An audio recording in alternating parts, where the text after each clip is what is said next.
आज का हमारा टॉपिक है व्हाट इज एक्विजिशन, यानी एक्विजिशन क्या होता है।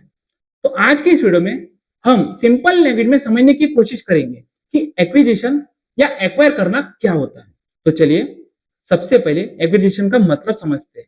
जब कोई कंपनी दूसरी कंपनी को बाय करती है यानी खरीद लेती है, और यहां दोनों इक्वल नहीं होते हैं।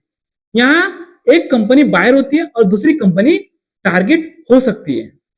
हम एक एग्जांपल के थ्रू समझने की कोशिश करते हैं।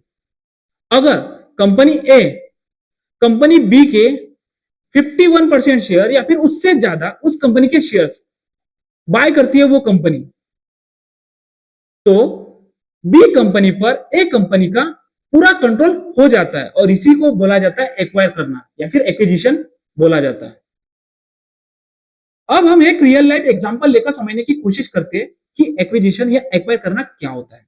देखिए टाटा मोटर, ये टाटा मोटर एक कंपनी है और इस कंपनी को हर एक जन जानता है और ये एक रिस्पेक्टेड कंपनी है और ये कई सालों से अच्छे से काम कर रही है। तो देखिए टाटा मोटर ने जैगवार यानी जेएलआर कंपनी को भी एक्वायर किया था।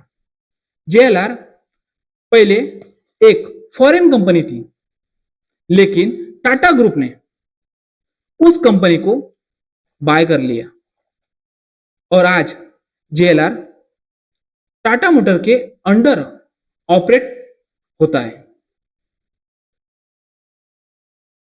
तो सबसे पहले हमने समझा कि एक्विजिशन क्या होता है। अब हम समझने की कोशिश करेंगे कि एक्विजिशन कितने तरह के होते हैं। देखिए वैसे तो मार्केट में दो तरह के एक्विजिशन होते हैं। फर्स्ट होता है फ्रेंडली एक्विजिशन, दूसरा होता है हॉस्टाइल टेकओवर एक्विजिशन। तो सबसे पहले बात करते हैं फ्रेंडली एक्विजिशन की। इसमें कैसा होता है, म्यूचुअल एग्रीमेंट होती है। यानी देखिए अगर कंपनी ए कंपनी बी के 51% शेयर या फिर उससे ज्यादा कंपनी के शेयर्स बाय कर लेती है, तो कंपनी बी पर ए कंपनी का कंट्रोल हो जाता है।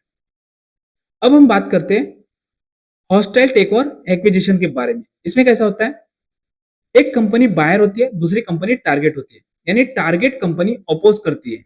एग्जाम्पल के तौर पर ग्लोबल कॉर्पोरेट बैटल्स,